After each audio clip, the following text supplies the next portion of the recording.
고현정은 재능 있고 성공적인 여배우이지만 그녀의 삶은 대중이 화면에서 보는 것만큼 순탄치만은 않습니다. 그녀의 인생에서 가장 큰 슬픔을 고르라면 삼성그룹 창업주의 손자인 정용진 전 회장과의 힘든 이혼으로 인해 자녀들에 대한 양육권을 잃은 것이었을 것이다. 고현정은 1995년 배우로서 전성기를 누리던 시절에 정용진과 결혼해 호사스럽지만 스트레스가 많은 결혼 생활을 시작했다. 그녀는 한국에서 가장 명문 재벌가의 아내이자 어머니가 되기 위해 배우 생활을 포기했습니다. 당시 그녀는 이 결정이 그녀의 인생 전체를 바꿀 것이고 결코 잊지 못할 고통을 안겨줄 것이라고는 전혀 예상치 못했습니다. 겉보기에 행복했던 결혼 생활은 금세 깨졌습니다. 재벌가에서 사는 건 쉬운 일이 아니고 고현정은 점차 엄청난 압박감을 느낀다. 그녀는 남편 가족의 엄격한 규칙을 따라야 했을 뿐만 아니라 자신의 집에서도 고립감을 느꼈습니다. 그녀는 8년간의 결혼 생활 끝에 2003년 정용진 씨와 이혼을 결심했다. 하지만 그녀에게 가장 큰 아픔은 이별이 아니라 자녀 양육권을 박탈당한 사실이었다. 법원의 판결에 따르면 아이에 대한 완전한 양육권은 전 남편의 가족에게 있습니다. 이는 고현정이 엄마로서의 역할을 잃었을 뿐만 아니라 두 자녀를 만나는 것조차 금지당했다는 것을 의미합니다. 어머니에게 있어서 자녀가 자라는 모습을 볼 수 없고 곁에 있어 자녀의 성장을 돌보고 모든 단계를 따라갈 수 없다는 것은 극도로 고통스러운 경험입니다. 고현정은 이혼 후 두 자녀와 거의 연락을 하지 않았다. 그녀는 한때 자신의 가장 큰 고통은 사치스러운 삶을 잃거나 대중의 비난을 받는 것보다는 아이를 품에 안을 수 없는 것이라고 말했습니다. 어떤 밤 그녀는 아이가 자신을 그리워하고 있는지, 아이의 포옹을 기다리고 있는지 궁금해하며 혼자 울곤 했습니다. 그녀가 이렇게 멀리 떨어져 있는 것은 아이를 보고 싶지 않기 때문이 아니라 남편 가족의 제약 때문입니다. 영향력 있는 재벌 가문으로서 그들은 정용진의 자녀들이 고현정과 어떤 관련도 맺는 것을 원하지 않았습니다. 그들은 두 아이에 대한 모든 정보를 통제했고 그녀가 아이들 근처에 나타나는 것조차 허락하지 않았습니다. 그녀는 아이에게 연락을 시도한 적도 있지만 불가능했습니다. 그녀는 편지를 보낼 수도, 전화를 걸 수도, 아이들 앞에 설 수도 없었습니다. 그녀가 할 수 있는 일이라곤 멀리서 아이를 지켜보며 아이에게 직접 사랑의 말 한마디를 전할 수 없었음에도 불구하고 조용히 아이를 축복하는 것뿐이었습니다. 수년에 걸쳐 대중은 그녀가 왜 자녀 양육권을 되찾기 위해 싸우지 않았는지 의문을 제기해 왔습니다. 하지만 재벌가의 권력이 법원의 판결조차 뒤집을 수 있는 사회에서 고현정이 성공할 가능성은 거의 없습니다. 그녀는 싸우면 오히려 더 멀어질 뿐이고 남편 가족의 두 자녀에게 더 많은 압박을 줄 수 있다는 것을 알고 있었습니다. 아이를 잃은 슬픔은 고통일 뿐만 아니라 고현정의 마음에 결코 치유될 수 없는 상처로 남았다. 그녀에게는 아이를 보지 못하고 아이의 목소리를 듣지 못하는 1년은 고통으로 가득한 1년입니다. 그녀는 인터뷰에서 이렇게 말한 적이 있다. 제가 가장 후회하는 건 제 경력의 영광을 잃은 게 아니라 아이들과 함께 할 수 없다는 거예요. 저는 언젠가 제 아이들이 저를 이해하고 찾아올 수 있기를 바랄 뿐입니다. 이 말은 어머니의 고통을 보여줄 뿐만 아니라 지난 수십 년간의 절망적인 기다림도 보여줍니다. 고현정은 재벌의 아내가 되기 전에는 한국의 톱 여배우 중 한 명이었습니다. 그녀는 1980년대 후반 연예계에 데뷔하여 뛰어난 미모와 뛰어난 연기력으로 빠르게 성공을 거두었습니다.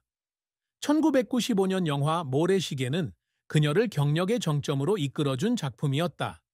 이 드라마는 상업적으로 성공했을 뿐만 아니라 한국 TV의 고전 중 하나로 여겨진다.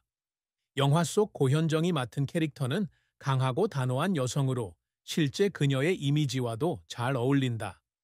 당시 그녀는 가장 높은 급여를 받는 여배우 중 한 명이었고 그녀의 경력은 앞으로도 계속 발전할 것으로 기대되었습니다. 하지만 그녀는 명성의 절정기에 모든 것을 포기하고 정용진과 결혼하기로 결심했습니다. 이러한 결정은 많은 팬들을 후회하게 했는데 그녀가 가장 인기 있는 여배우 중 한 명이었을 때 스크린을 떠났기 때문입니다. 거물의 아내로 지낸 시간은 그녀에게 호사스러운 삶을 가져다 주었을지 몰라도 그녀의 가장 큰 열정인 연기를 앗아갔습니다. 8년 동안 그녀는 텔레비전에 출연하거나 예술 활동을 하는 것이 허락되지 않았습니다. 고현정처럼 직업을 사랑하는 사람에게는 엄청난 희생이었습니다. 고현정은 2003년 이혼 후 연예계에 복귀하기로 결심했다. 하지만 거의 10년간의 공백 끝에 다시 등장하는 것은 쉽지 않았습니다. 그녀가 돌아왔을 당시 한국 연예계는 많이 변해 있었고 새로운 얼굴들도 등장해 그녀의 앞길은 도전으로 가득했다. 그녀는 대중의 회의적 시각에 직면했을 뿐만 아니라 그녀의 사생활에 대해서도 언론의 조사를 받았습니다. 많은 사람들은 그녀가 더 이상 젊은 배우들과 경쟁할 만큼 매력적이지 않다고 생각합니다. 그녀가 떠난 후로 엄청나게 바뀐 연예계에서 그녀는 자신이 소외된 사람처럼 느낀 적이 있었습니다. 하지만 강인한 성격의 고현정은 아름다움에만 의존해 성공하지 못한다는 것을 증명했습니다. 2009년에는 한국에서 가장 인기 있는 사극 중 하나인 드라마 선덕여왕에 출연했다. 똑똑하고 날카롭고 야심찬 악당인 미실의 역할은 그녀가 자신의 지위를 되찾는 데 도움이 되었습니다. 이 드라마는 엄청난 시청률을 기록했고 고현정은 그해 MBC 연기대상에서 대상을 수상했다. 선덕여왕의 성공은 그녀의 배우 경력에 새로운 장을 열었다. 이후 그녀는 대물 2010, 디어 마이 프렌즈 2016 등의 작품에서 꾸준히 작품성을 인정받으며 연기자로서의 성숙함과 입체적인 캐릭터를 소화해내는 능력을 보여줬다. 하지만 성공에는 압박감도 따릅니다. 고현정은 강인하고 직설적인 여배우이지만 때로는 혹독한 연예계에서 공영에 처하기도 한다. 2018년에는 감독과의 갈등으로 영화 리턴에서 하차해 많은 논란을 빚기도 했다. 많은 고난과 눈물에도 불구하고 고현정은 포기하지 않았습니다. 그녀에게 연기는 단순한 직업이 아니라 열정이며 삶입니다.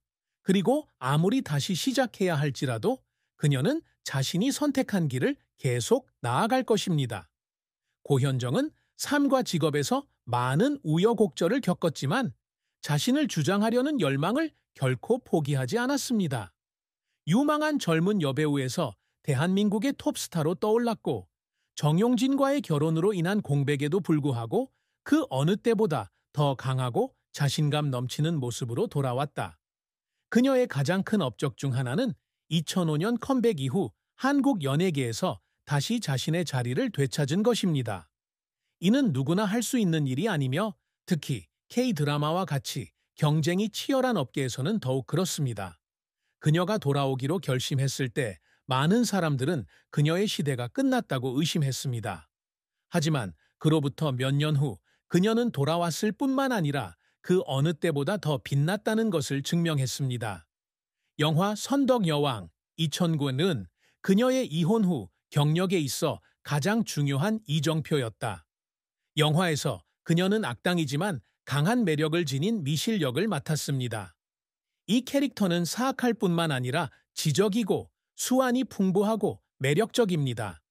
이 역할을 통해 그녀는 한국 TV 배우에게 가장 권위 있는 상 중 하나인 MBC 연기대상에서 대상을 수상했습니다. 그녀는 뛰어난 연기로 명성을 되찾았을 뿐만 아니라 한국에서 가장 높은 수입을 올리는 여배우 중 한 명이 되었습니다. 고현정은 거기서 멈추지 않고 2010년 영화 대물에서 대한민국 최초의 여성 대통령 역을 맡아 성공을 이어갔습니다. 이는 상징적인 역할이었고 그녀는 이 역할로 다시 한번 SBS 연기대상에서 대상을 수상했습니다. 이 드라마는 높은 시청률을 얻었을 뿐만 아니라 그녀가 업계에서 가장 재능 있는 여배우 중 한 명이라는 이미지를 굳건히 하는 데에도 도움이 되었습니다. 그 외에도 그녀는 Dear My Friends 2016 등 많은 영화와 TV 시리즈에 참여했는데 이 영화는 중년의 삶을 다룬 영화로 내용과 영위 면에서 높은 평가를 받았다. 이 영화를 통해 그녀는 배우가 성공하려면 반드시 젊을 필요는 없으며 가장 중요한 것은 재능과 캐릭터를 표현하는 방법이라는 것을 확신하게 되었습니다. 고현정은 배우로서의 활동 외에도 패션과 출판 산업에서도 영향력을 확대하고 있습니다. 그녀는 고현정의 텍스처라는 뷰티북을 발간하며 자신의 피부 관리와 뷰티 시크릿을 공유했다. 이 책은 베스트셀러가 되었고 그녀가 완전히 새로운 분야로 진출하는 데 도움이 되었습니다. 남편의 가족이 그녀에게 아이를 만나는 것을 금지했지만 그녀는 언젠가는 아이와 다시 만날 수 있을 거라는 희망을 포기하지 않았습니다. 그녀는 자신의 직업적 성취가 자신을 증명하기 위한 것일 뿐만 아니라 자녀들이 어머니를 자랑스러워하게 하기 위한 것이라고 말한 적이 있습니다. 고현정과 정용진의 결혼은 여배우와 재벌 상속자 사이의 동화와도 같았다. 하지만 모든 동화가 행복한 결말을 가지는 것은 아닙니다. 고현정에게 사랑은 인생에서 가장 큰 고통 중 하나로 끝났습니다. 고현정은 1995년 정용진과 결혼한 뒤 성공적이었던 직장 생활을 접고 완전히 다른 세상, 즉 재벌가의 세계로 뛰어들었다. 그곳에서 그녀는 더 이상 유명한 여배우가 아니라 모든 것이 엄격한 규칙을 따라야 하는 가족의 아내가 됩니다. 그녀의 결혼 생활은 쉽지 않았습니다. 한국 재벌가의 며느리가 된다는 것은 자유를 포기해야 하고 항상 완벽하게 보여야 하며 남편 가족이 정한 사회적 규칙을 따라야 한다는 것을 의미합니다. 그녀는 적응하려고 노력했지만 집에서도 여전히 외로움을 느꼈습니다. 생활 방식의 차이, 남편 가족의 압력, 엄격한 규칙 등으로 인해 그녀와 그녀의 남편은 점차 멀어졌습니다. 두 사람은 결혼 8년 만에 2003년 공식적으로 이혼했다. 하지만 가장 큰 충격은 이혼 자체가 아니라 자녀 양육권을